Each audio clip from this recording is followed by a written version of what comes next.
The Steam Deck is here, and since we've had our hands on it, we've discovered several little things, both good and bad, that it can and cannot do.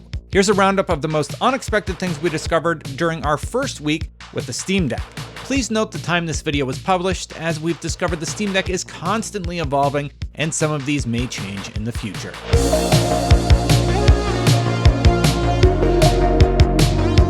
Number 1, you can use OBS to record, and you could even live stream from it. With only a dongle that allows USB input, you can actually install OBS and plug in all of your streaming equipment to start streaming. While this method might result in a chuggier stream, it was one of the cooler features we did not expect to be this functional.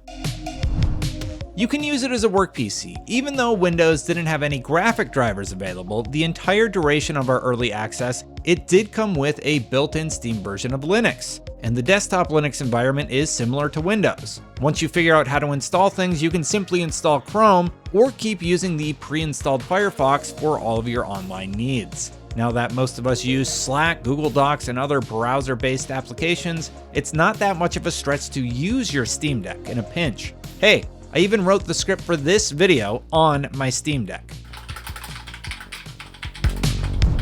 A lot of games that should work don't. Some of the more popular games that include anti-cheat will not work with the Steam Deck. So that means optimized games like Destiny 2 or the insanely popular Lost Ark did not run on our machines at the time of launch. But neither did Apex Legends, and now people are playing it on the Steam Deck, so it's probably just a matter of time. Oh, except for maybe Destiny 2. Yikes. It's actually not that hard to modify. Valve has been pretty forthcoming with modification options, going so far as to put the CAD file for the shell of the machine online. What we didn't expect was just how easy it is to take off the back and make changes. Sure, it always looks easy when the pro does it, but taking the backplate off and poking around is as simple as removing a few screws. If you're a newbie taking apart their first machine, we still recommend using an online tutorial. You can dual boot Linux and Windows, but not SteamOS.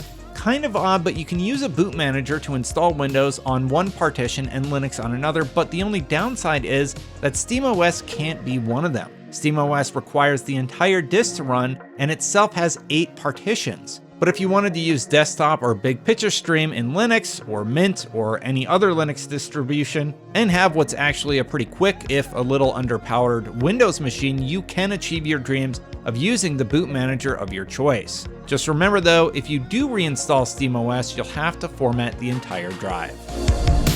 You can make it a portable media center. Since SteamOS is based on Linux, Arch Linux to be exact, you can install anything with Linux compatibility. This means video players like VLC are just a download away, allowing you to load up movies and shows on the hard drive or a micro SD slot for on-the-go entertainment.